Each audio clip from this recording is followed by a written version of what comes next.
Hi hello friends అందరికీ నమస్కారం. ఈరోజు ఈ వీడియోలో తెలంగాణ రాష్ట్రంలోని మహిళలందరికీ ప్రభుత్వం డబ్బులు గుడ్ న్యూస్ ప్రకటించింది. అంటే ఒకేసారి రెండు ముఖ్యమైన పథకాల ద్వారా డబ్బులు అందించేందుకు గ్రీన్ సిగ్నల్ ఇచ్చింది. సో అలాగే ఈ పథకాల కోసం దరఖాస్తుల ప్రక్రియను కూడా ప్రారంభించబోతున్నారు. కాబట్టి మహిళలు ముందుగానే అవసరమైన డాక్యుమెంట్స్ సిద్ధంగా ఉంచుకుంటే ఈ రెండు పథకాల ద్వారా లాభం పొందవచ్చు. ఇక ఎవరు అర్హులు, ఎలా అప్లై చేయాలి, ఏ డాక్యుమెంట్స్ అవసరం అన్న విషయాలను ఇప్పుడు క్లియర్గా తెలుసుకుందాం. వీడియోని ఎక్కడ కూడా స్కిప్ చేయకండి ఫ్రెండ్స్, అండ్ వర్డ్ చూడండి. వీడియో స్టార్ట్ చేసే ముందు మీకు ఒక small request friends, TG government నుంచి పథకాలకు సంబంధించి ఏ చిన్న అప్డేట్ వచ్చినా మీరు మిస్ కాకుండా ఉండాలంటే వెంటనే మన ఛానల్ని సబ్స్క్రైబ్ చేసుకోండి. అండ్ సబ్స్క్రైబ్ చేసుకున్న వాళ్ళందరూ కూడా సబ్స్క్రైబ్ బటన్ పక్కనున్న గంట సింబల్లో ఆల్ అని పెట్టుకోవడం మర్చిపోకండి ఫ్రెండ్స్.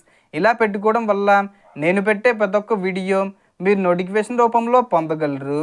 అండ్ వీడియో మీద నచ్చితే లైక్ చేయండి ఫ్రెండ్స్. సో ఏమాత్రం లేట్ చేయకుండా వీడియోకి వెళ్ళిపోద్దాం. సో మొదటి పథకం కింద పెన్షన్ పెంపు ఉంది.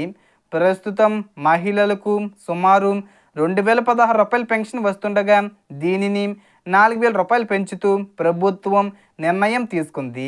ముఖ్యంగా వితంతు మహిళలు, ఒంటరి మహిళలు మరియు ఇతర అర్హత కలిగిన మహిళలు ఈ పెన్షన్కు అప్లై చేసుకోవచ్చు. ఇప్పటి వరకు అప్లై చేసే అవకాశం లేని వారికి ఇప్పుడు అవకాశం కల్పిస్తున్నారు. ఈ మే నెలలో 31వ తేదీ వచ్చేలోపు దరఖాస్తులు స్వీకరించి తర్వాత పెంచిన పెన్షను అమలు చేసే అవకాశం ఉంది. ఈ పెన్షన్ కోసం ration card, Aadhaar card, bank account వివరాలు తప్పనిసరిగా ఉండాలి. ఇక రెండో పథకం కింద 18 నుండి 55 సంవత్సరాల మధ్య మహిళలకు ప్రతి నెల 2500 రూపాయల చొప్పున సంవత్సరానికి మొత్తం 30,000 రూపాయలు అందించనున్నారు. ఈ పథకానికి కూడా ఈ మే నెలలోనే దరఖాస్తులు తీసుకుంటారు.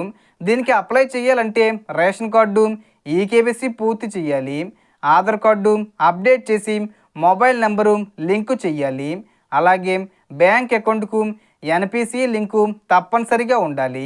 ఈ అన్ని ప్రక్రియలు పూర్తి చేస్తేనే డబ్బులు నేరుగా ఖాతాల్లోకి వస్తాయి. ఈ పథకానికి సంబంధించి కూడా మే 31వ తేదీ వచ్చేలోపు అప్డేట్స్ వస్తాయి. మొత్తం మీద ఈ రెండు పథకాల ద్వారా తెలంగాణ మహిళలకు మంచి ఆర్థిక సహాయం అందించడానికి ప్రభుత్వం ముందుకొచ్చింది. కాబట్టి అర్హత ఉన్న ప్రతి మహిళ కూడా ఈ అవకాశాన్ని వినియోగించుకొని తప్పకుండా అప్లై చేసుకోవాలి. సో టోటల్ ఇన్ఫర్మేషన్ ఇది ఫ్రెండ్స్. మీకు ఈ వీడియో నచ్చితే లైక్ చేయండి, షేర్ చేయండి అండ్ సబ్స్క్రైబ్ చేసుకోండి. Thanks for watching.